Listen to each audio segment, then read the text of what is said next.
Steeds begint het drukke weekend maar de ontvangst op zijn kwallen. Als een echte gastheer wacht hij zijn gasten op. Thierry maar de directeur.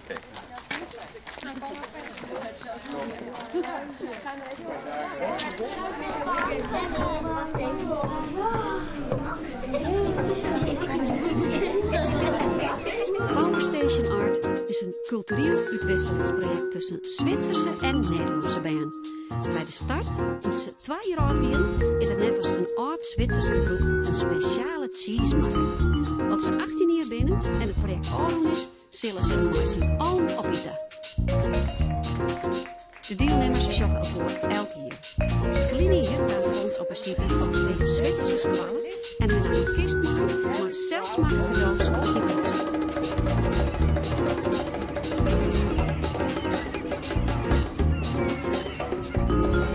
Dit jaar winnen de Power Kids op naam. In de groep zitten zo'n Zwitserse en zo'n Nederlandse band. Ze hebben alle jaren verschillende culturele achtergronden. Hoe hebben jullie de kinderen geselecteerd of waarop?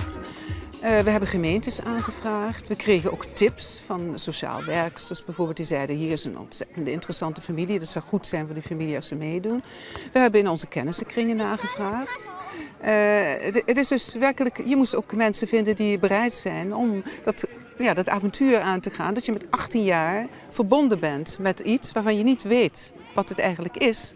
Wat je dus door het te doen leert wat het is. Oké.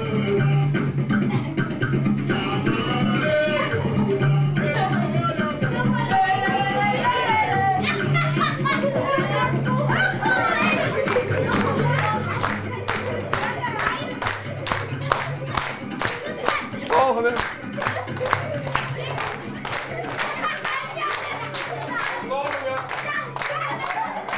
Wat doe je met deze klas vanmiddag? Eigenlijk wat je altijd aan het doen bent is verhalen vertellen, ook met je beelden. Je wil iets zeggen, je maakt gebruik van symbolen, archetypische symbolen meestal. En dat is ook wat ik met doe. Ik heb hun een verhaal verteld van Boogschutter. En ik heb hun gezegd, jullie hebben ook allemaal verhalen. Ieder kind heeft een stuk karton gekregen. Vertel, teken op het karton wat je wil zeggen. Aan beide kanten van de karton. Dus op een gegeven moment heb je 18 verhalen op karton. Nou, dan komen we allemaal samen en van die verhalen maken we 1 beeld. En dan wordt het een verhalenbeeld. Dat is eigenlijk precies hoe ik werk. Het zijn allemaal korte indrukken die ik heb. En voordat een beeld ontstaat, gaat het natuurlijk heel lang weg. Je hebt al die indrukken en op een gegeven moment breng je alle indrukken samen en dan maak je 1 beeld. Wat heb je meegenomen? Neem maar mee. Het is een leuke ontvaardigheid.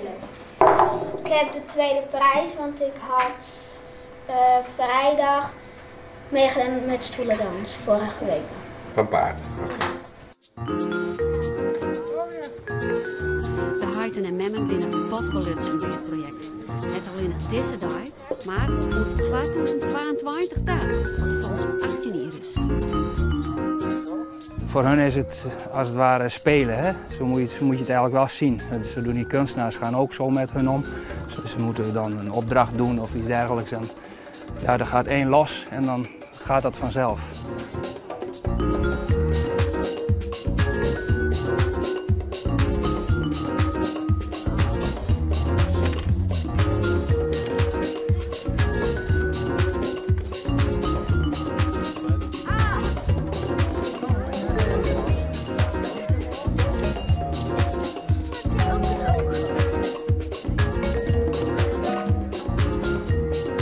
En net moesten jullie wat tekenen.